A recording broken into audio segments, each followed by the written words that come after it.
Hello and welcome. This is Ricky Schoonover with 8Z Real Estate, your local realtor and host of this show, the Denver Homes Market Report.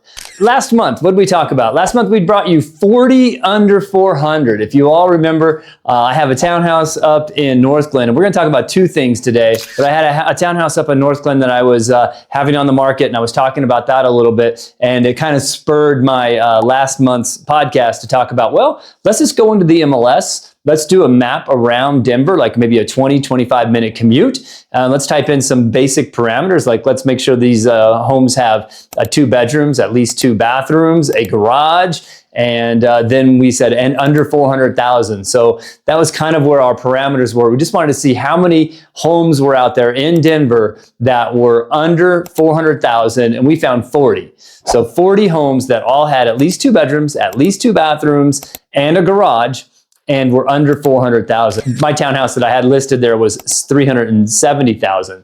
So that is going to kind of bring me to the first little bit of today's podcast, and that is advocating for your clients and not for yourself as a realtor. It might be really easy, or maybe someone from the outside looking in saying, oh, the realtor, they only work for themselves or only look for themselves on a transaction. And that's not true. We have a code of ethics, and we want to do what's right for our clients. So when I'm, coaching my client and they had a property that they bought in the middle of the pandemic, the interest rate was great, say 3-4% or whatever, but they panic bought because everybody else was buying at that moment. It was right when we were kind of in the middle or maybe sort of coming out of the pandemic, and everyone was getting stimulus checks. And if you were a traveling nurse or in the sciences, those were getting a lot of money thrown into those programs, trying to, speed up vaccines and development and get everybody, vaccinated if they could, or at least get everybody, minimize the mitigation of the pandemic. So when all that was going on, there was a lot of money being thrown into the economy to make that happen. And then the government on top of that were sending stimulus checks to a lot of people. So it overstimulated the economy. Everyone had money to burn, and everyone was like, oh, okay, well, this is probably a good time to buy a house. Also, everyone was working from home, or a lot of people were working from home, so they wanted a home office. So people were updating and going into a larger home with a home office. Interest rates were 3.5%, 4%. So everyone just kind of jumped onto that bandwagon and started buying those homes. And then the prices quickly went up, and then the bidding war started, where you start out at 400,000, and pretty soon that house is selling for 500,000. And the buyers were even saying that they would cover the gap. So that way, if the appraisal came in lower, they would pay cash for the above their loan amounts. So things got a little crazy. These buyers or now sellers got kind of swept up into that, but they really decided that this was not the right fit for them. This was not the right house for them. They were kind of panicked when they bought it. They only had, they got there on a weekend, on a Saturday. There was tens of 20s of people in there. They went back with a realtor. They wrote an offer, and they got that offer in. And then on Monday, it was a lottery where the seller was going through their 20 or 30 offers, all above asking, and picked theirs. And so they bought that particular townhouse. But then they had some buyer's remorse, and they're like, you know what? We really wanted to be in the mountains. That just wasn't in the cards at that time. They had other properties and things, financial vehicles that they were kind of sold. So now they were in a position, they were like, you know what, Ricky, we're going to sell this townhouse, even if we lose money on it, because we really want to go to the mountains. We really want to be in the mountains. And so we started looking in the mountains, started looking at homes. We put their house on the market like we had last week. And this was 11045 Huron Street. And then we're up in the mountains, and I was like, guys, why are we losing money? Like, if we don't have to, if we can figure this out, where you can buy, they found a home, first of all, back up a little bit. They found a home they really, really loved up in the mountains, and they really wanted to put an offer on it, but we had their townhouse we still had to sell, and they weren't sure if they could do it non-contingent, meaning that they could put the offer in on the mountain home and not have to sell the townhouse. And we knew we were too early to put the offer in if it was going to be contingent. Just not in this market. It's just not going to work. Contingent, and there's a lot of contingencies on an offer. When I say contingent, I mean contingent upon you selling another home before you can close on your new home. There are programs out there where you can buy before you sell. We have one here at Collective Mortgage, or it's called Zavvy, where we can do those programs. They're not free. You go in and you're using short-term money, which can be kind of costly. But if it's really the right situation for you, that is an option. And that really works maybe in a market where you have a little more surety that it's going to sell quickly, so that, if you do go buy your other home first and then you go back and sell the other one, that little bit of interim time that you borrow that money is minimized if you can get your other home sold fairly quickly. So anyways, just not really the market for that for these particular buyer seller at this point, but they really wanted to put an offer in on the mountain house. So I said, let's get a second opinion on your loan. Let's go ahead and reach out to Jaxanne Riggs of the Mortgage Network and see if she can help you out. So that's what we did. And now we're under contract. We've already been through inspections and now we're just waiting to close. But here's where the advocacy part, what I was talking about earlier, here's where this comes into play. I suggested to them, why don't we see if we could rent your property out? I said, we have Noble Rentals, which is part of 8Z Real Estate's umbrella. So I can put you in touch with Forrest up there and his team. And then you can find a way to maybe rent out your townhouse. We don't have to sell it. I have it listed. From a selfish standpoint, I would love to list your townhouse. I mean, it's already listed. I would love to get it sold for you. And that's where I get paid money. But I said, you know what? Where I really get paid money is taking care of my clients and making sure that you guys are making the best decisions for you. And so here's an option. I said, let's reach out to the Mortgage Network, see how we're doing on our loan, see if maybe we could use some rental income, if you could start showing some rental income or at least get a commitment from a renter by the time we close, see if maybe we can buy the mountain house without having to sell the townhouse, and then reach out to Noble Rentals and they'll manage it hands off. They'll take 50% of the first month's rent. That gets your renter in there, doing all of the vetting work, doing their, checking their employment history, checking their rental history, checking their credit history, and they'll organize and everything for the deposit. And then they will manage that property for you, where you put in a little bit of a stipend or a little bit of a bank, like say $500 or $1,000, and that'll take care of incidentals in case of something breaks, a small appliance breaks or a little pipe starts leaking and they got to go fix it or whatever. So they have a little bit of money, but they're not reaching out to you every single month and saying, hey, we need $10 for this and $100 for that and $50 for that. They just have you put a little bit of money into an account, like an escrow account. So that way, when your property does come up with some sort of needs, if they're small enough, they can just take care of out of that. It's almost like a small kiddie fund type thing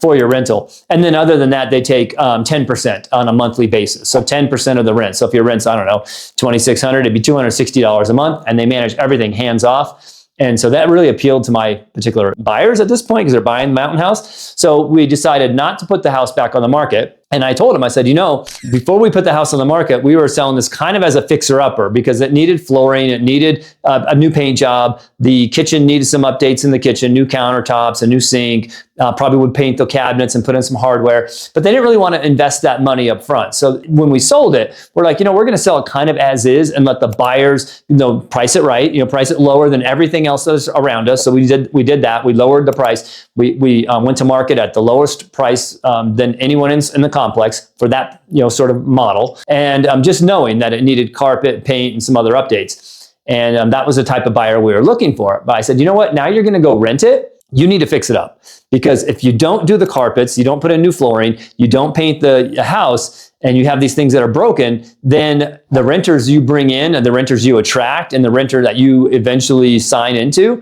is going to be okay with that. And then the house is going to really get beat up. I said, if they move into a home, if a renter moves into a home that's pretty pristine, it'll stay, you hope so anyways. You have a better chance, let's put it that way. You have a better chance of it staying more pristine, or at least in good condition, if you rent it in good condition.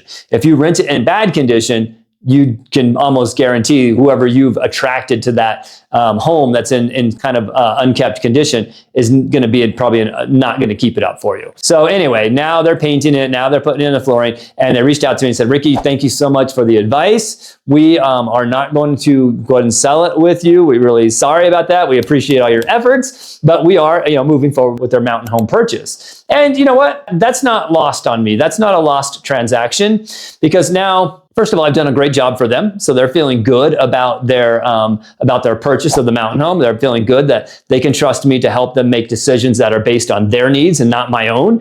Obviously I'd love to sell the home and have enough money to pay my bills next month, or for the next couple months. But that's just not in the cards for this particular transaction. But you know what? I have a sneaking suspicion that these clients, when they do get ready to sell, maybe next year when the lease is coming due, those renters are moving on to maybe buy a property, or maybe they reach out to them and say, hey, you know what? We're thinking about buying a property, and they want to buy that townhouse. I can almost guarantee that they're going to call me and say, Ricky, we need some help with this sort of guidance. We think our renter might want to buy it. We don't know if that's going to happen or not, but can you start helping us with that process? And whether we sell it on the open market or we sell it to their current renter, or however that pans out, somehow I think I'll be doing business with these clients in the future. So that's sometimes more important than just trying to make the dollar of the day. just trying to close the transaction. No, you should sell it. You should sell it. No, you should do what's right for you. And here's what we do if you're going to sell it. And then let's talk to Noble Rentals and see how it works if you can rent it out, and then talk to your lender and see if that works financially for you. And it all worked out for them. So that was the first thing I wanted to step into a little bit today. Not going to talk too much today, but I wanted to touch on inspections. You'll see a lot of times where someone will buy a home and the inspector didn't see this or didn't see that, or the buyers something got missed on the inspection or perceived to be missed. And other times you hear on social media like their home passed inspection. Well, there is no pass. There's no pass, there's no fail when you have your inspection. Your general inspection is for the inspector to come in rather than you hiring an HVAC person for the HVAC, a plumber for the plumbing, a framer for the framing, an attic specialist for the insulation, a foundation specialist for the foundation. What you do mitigate your risk a little bit when you're buying a home is you get a general inspection. So an inspector will come up with who has general knowledge of the home, and they'll go through and check everything in the home, and they're going to take observations, and they're going to say, you know what, I observed this, and they're going to take a picture of it and talk about it. Whatever it is, could be a little crack in the foundation. You know what, there's a little crack in the foundation, there's a little bit of offset. I'm going to recommend that you have a structural engineer come out and take a look at that. Or they may look at the electrical panel and say, you know what, this is a 100 amp panel. In today's modern world, we have a lot more electronics than we did when this house was built. Let's say it was built in 1950s. When this house was built in 1950, they had a 100 amp panel. That was probably plenty for the electric that they were using back in the 50s. But now we have more modern washers, dryers,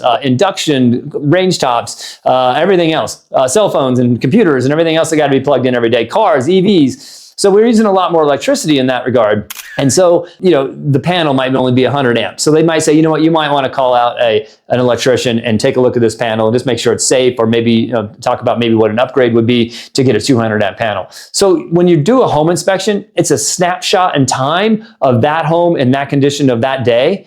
And just because something worked or didn't work doesn't mean that it was passed or failed. It was just observed either working or non-working. And it can be something very simple. I was on an inspection just not too long ago. It was it was a remodeled home. It was built in 1900. So it was built in 1900. So it was an old home, but it had more modern like split system ACs because they didn't have the ductwork in all the walls back then. So what they did is they put in a split system where you put in the little unit there, and then there's just a small condenser line that goes out to another part of the system, the condenser that's outside. And you can hook up like 2 or 3 modules to that one split system.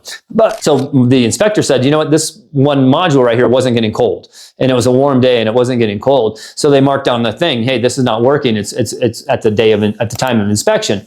It turns out all it was that if you have one module set to heat, they all have to be set to heat. If you have one set to cool, they all have to be set to cool. They won't work with one on heat and one on cold. That's all it was just a setting. So it worked, it was fine. But we did have to have someone come out and take a look at it and just verify that. But there's no pass or fail on inspections. It's just a snapshot in time of that home, of what was observed. And then if there are concerns or things that kind of have a red flag, maybe the sewer line, it looks a little dirty, or they can't get through the sewer line, or it looks like there might be a little crack or maybe some tree roots. That's generally what you see on a sewer inspection. You're going to call, the home inspector is going to call for you to call in a sewer line specialist and clean that line, and then re-inspect it to make sure that cleaning was all that was needed, and there's no offsets or bellies or anything like that. So I just wanted to clarify that just a little bit with home inspections. You don't have a pass and you don't have a fail on home inspections. It's just a snapshot in time of that home, of that particular moment from that particular inspector. You can probably have 10 inspectors come out and inspect the home, and you'll probably get 10 different answers of what was wrong with the home or what they found with the home. And that's just how the inspections go. But they don't catch everything. They don't even check everything, right? They don't go around to every single outlet in the home, but they generally go down to each room at least and check an outlet in each room. Obviously, probably a little more in the kitchen, a little more in the areas where there might be water, like in the garage or the bathrooms, things like that. But it's just a general inspection, and they don't go through everything in the home, but they do look and observe, and anything that they notice, they take a picture of and they note it. And then if it's something that they feel that maybe that it needs a little more investigation, like maybe a foundation or maybe the roof. It's hard to tell the age of a roof once the roof is installed. I mean, you can tell if it's older or newer. You can tell if it's damaged or not. But it's really hard to look at a roof and be like, oh, that's a 10-year-old roof. You just don't. It's really difficult to do that. I'm told if you can lift up some of the roof tiles, or if you can find some of the roof tiles that are still in the package, maybe in the garage somewhere or maybe in the attic or whatever, then on the back of it, it's supposed to have a stamp that'll have the date stamp that the tiles were made. So that would at least give you an indication of when the tiles were made. Then you'd know that the roof was installed probably a little bit of time after that. But there's no real way to look at a roof and tell the age. You can look at it and get close. I'm sure the people that are roofing right now are probably saying, no, Ricky, I know exactly the year. I'll tell you, in my general knowledge and general of working with inspectors, inspectors don't generally know the exact year of the roof. They can tell you if it's newer, older, and if it has damage or not. That's really where they go. So anyway, the real thing I was talking about inspections is just that it's a snapshot in time. They're not going to catch everything. Certain inspectors have a background from electronic, maybe electricians. Some of them might have been plumbers before. Some of them might have been car salesmen before. Who knows? But they all might have different backgrounds when they become a home inspector. So maybe if they were an electrician, they would have maybe a little more scrutiny about the electronics, like the electrical panel or anything like that. And then if they were plumbers, they might have a little more in-depth knowledge about plumbing. So they might focus on that a little more. But in general, the home inspection is just to give you an overall idea of the home and try to catch any of those major red flags. Those are hard to catch sometimes, especially if they're hidden behind a wall, like if there's drywall up and maybe there's an issue behind the wall, behind that drywall. You can't see that. So they're not going to catch everything. If you go tearing out a basement or tearing out an attic or something like that, you're going to, but you can possibly find things that got missed. That's just the nature of the business. You just don't have x-ray vision. You don't know what's going on behind particular walls, and you're not doing an invasive inspection. You're doing a visual inspection. So anyway, just want to wrap that up a little bit.